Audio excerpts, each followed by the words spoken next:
Euzubillahimineşşeytanirracim. Bismillahirrahmanirrahim.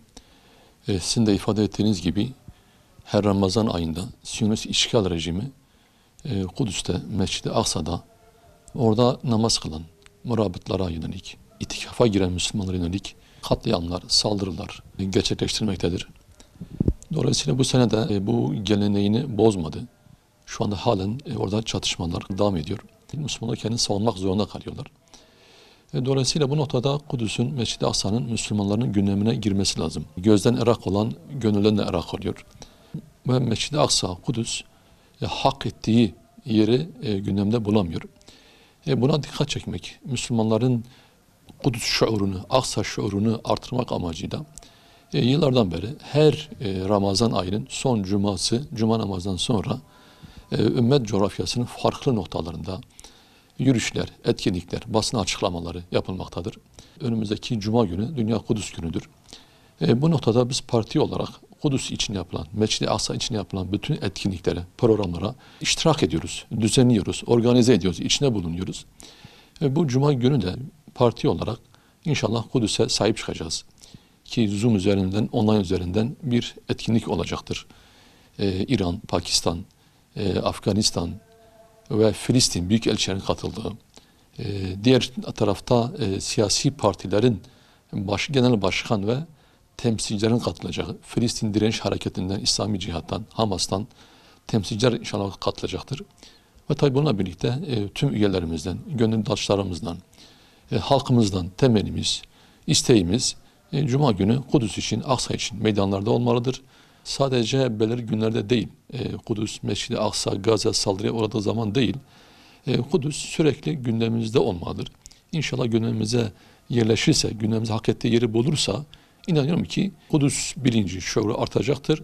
Ve bu da oradaki Kudüs'ün özgürlüğüne kavuşması için olan mücadeleye, direnişe katkı sağlayacaktır. İnşallah Teala ben kendim, Cuma günü inşallah meydanlarda olacağız. Kudüs için, Aksa için haykıracağız. İslam ülkeleri maalesef şu anda Kudüs'e istenen desteği vermiyor. Tam aksine Siyonist işgalle normalleşme, ilişki kurma adımlarını atmaktadır. Tabii bu ümmet için, Müslümanlar için, o ülke yöneticileri için gerçekten de üzücü bir durumdur.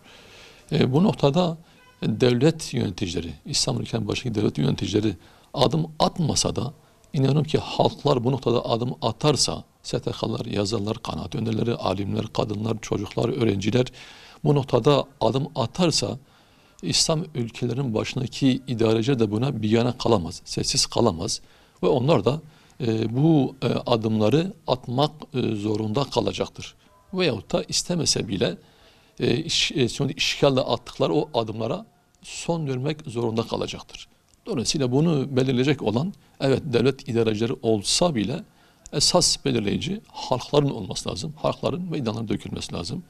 İşgal rejimini ile her türlü ilişkiye karşı olduklarını ve orada Kudüs'ün özgürlüğüne kavuşması için kendi ülkelerinden, kendi idarecilerden somut adımlar atmasını istemelidir. Ramazan son cuma günü Dünya Kudüs Günü olarak kutlanmaktadır ve etkinlikler, programlar yapılmaktadır.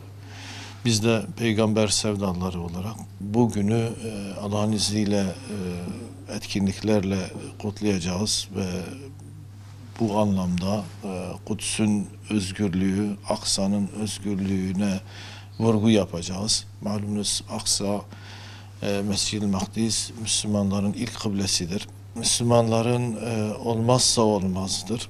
Bugün Siyonist Yahudilerin baskısı ve işgali altında yıllardır Ramazan ayında hususen bu işgallerine ve bu baskılarına zirveye çıkarıyorlar.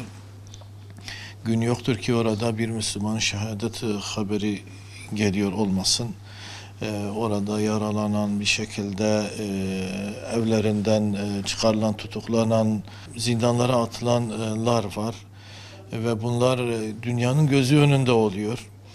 Bunlara sessiz kalmamamız gerekiyor ve bu bağlamda bize peygamber sevdaları olarak Türkiye genelinde ve İstanbul'da bu programları icra edeceğiz.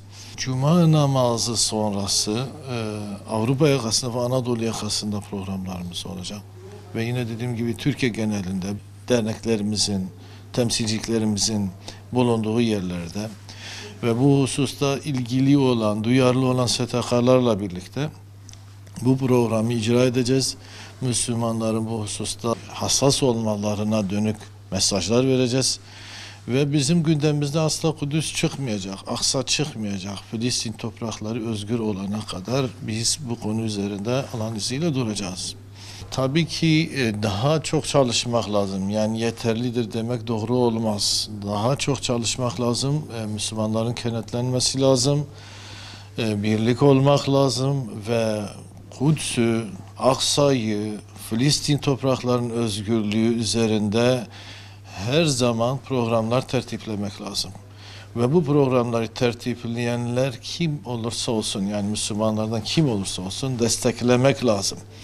Çünkü Kudüs'ün, Aksa'nın ve Filistin'in özgürlüğü için, ki burada Filistin ve Kudüs'ü Aksa diyoruz. Zira Müslümanların sembolü, İslam aleminin sembolü durumunda olan bir yerden söz ediyoruz. Bu münasebetle bunu vurguluyoruz.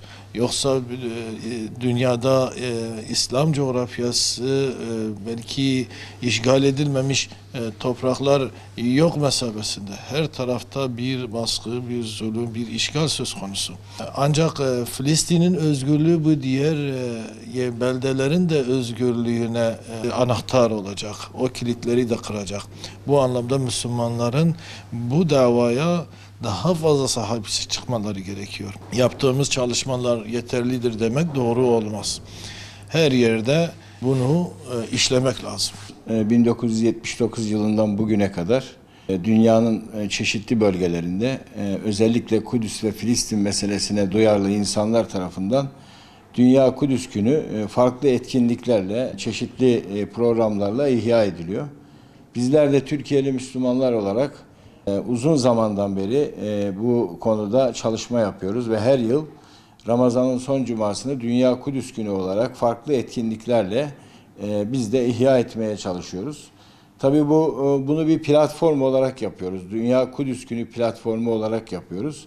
Bu platformun içinde konuya duyarlı, Filistin meselesine, Mescid-i Aksa meselesine, Kudüs meselesine duyarlı STK'ların hemen hemen hepsi var. Birlikte hareket ediyoruz, birlikte istişare ediyoruz. Genelde cuma namazı sonrası cami çıkışlarıyla, yürüyüşlerle gerçekleşen bir program. Bu yıl da Allah nasip ederse 29 Nisan Cuma günü Fatih Camii'nde cuma namazından sonra buluşacağız. Oradan da yürüyüşte Saraçhane Parkı'na geçeceğiz ve Saraçhane Parkı'nda da bir programla beraber basın açıklamamızı yapacağız. Son zamanlarda özellikle işgalci Siyonist rejimin biliyorsunuz Mescid-i Aksa'ya yönelik, Mescid-i Aksa'da ibadet eden Müslümanlara yönelik ciddi manada saldırıları var. Hiçbir vicdanın kabul edemeyeceği saldırılar söz konusu. Dolayısıyla bizler hem bu sene yine Siyonist işgalci rejimin bu saldırılarını protesto etme amacıyla hem de aynı zamanda oradaki kardeşlerimize işte dualarımızla, eylemlerimizle, sloganlarımızla Türkiye'nin gündemine meseleyi taşıyarak destek olma anlamında özellikle İslam coğrafyasındaki Müslüman ülkelere yönelik emperyalistlerin ve Siyonistlerin başlattığı bir normalleşme süreci var. Bu normalleşme süreci aslında bir tuzak. Tabiri caizse Siyonist işgalci rejimin devlet olarak, meşru olarak kabul edilmesine yönelik bir operasyon. Aynı zamanda da Filistin direniş hareketlerini ve Filistin'in direnen Müslümanlarını, Filistin halkını yalnızlaştırmaya yönelik bir operasyon. Bu konuda da tabii söyleyeceğimiz şeyler olacak. Çünkü biliyorsunuz hem Orta Doğu'daki pek çok özellikle Körfez Arap ülkeleri bu konuda İsrail'le hemen hemen birlikte hareket eder pozisyona geldiler. Aynı zamanda da Türkiye'de biliyorsunuz işte en son Herzog'un yani İsrail Cumhurbaşkanı Herzog'un Türkiye'ye gelmesi, gitmesi bütün bunlar tabii Türkiye'deki Müslümanları rahatsız etti. Açıkçası bizi rahatsız etti ve biz bunu asla kabul etmiyoruz. Yani hiçbir Siyonist yöneticinin topraklarımıza, vatanımıza gelmesini, bizim vatanımızı kirletmelerini, ayaklarıyla, pis ayaklarıyla kirletmelerini istemiyoruz. Tam tersi bizim mevcut siyasi iradeden isteğimiz ve talebimiz şudur. Birincisi Siyonist İsrail rejimiyle bütün ilişkilerin kesilmesidir. Yani ne kadar ilişki varsa hepsinin kesilmesidir. Hatta mümkünse devlet olarak tanınmamasıdır. Ve Türkiye'deki İsrail Büyükelçilik ve konsolosluklarının da Filistin halkına teslim edilmesidir. Yani Filistin'i temsilen Filistin halkına, Filistin'in temsilcilerini teslim edilmesidir. Bizim nihai sözümüz ve hedefimiz budur. Tavrımız ve kararımız da budur. Kudüs ve Mescid-i Aksa kırmızı çizgimizdir dendikten sonra bunun gereğinin de mutlaka yerine getirilmesini istiyoruz. Tabii bu devletler arası ilişkiler bizim zannettiğimiz kadar kolay olmayabilir. Uluslararası ilişkiler, atılmış imzalar, bir takım anlaşmalar, sözleşmelerin iptali çok yani hemen mümkün olmayabilir ama bunu bir süreç içerisine dahi yayarak siyasi irade mutlaka bunu yapmalıdır. Yani eğer bizim Mescid-i Aksa ve Kudüs kırmızı çizgimizse bu kırmızı çizgimizin gereği Siyonist işgalci rejimle bütün ilişkileri kesmektir. Yani bunun başka bir yolu yok. Çünkü bu habis ur yani bu kanser uru olan Siyonist rejim sadece Filistin halkına tehlike arz etmiyor. Sadece Müslümanlara da tehlike arz etmiyor. Bütün bir insanlığa tehlike arz ediyor.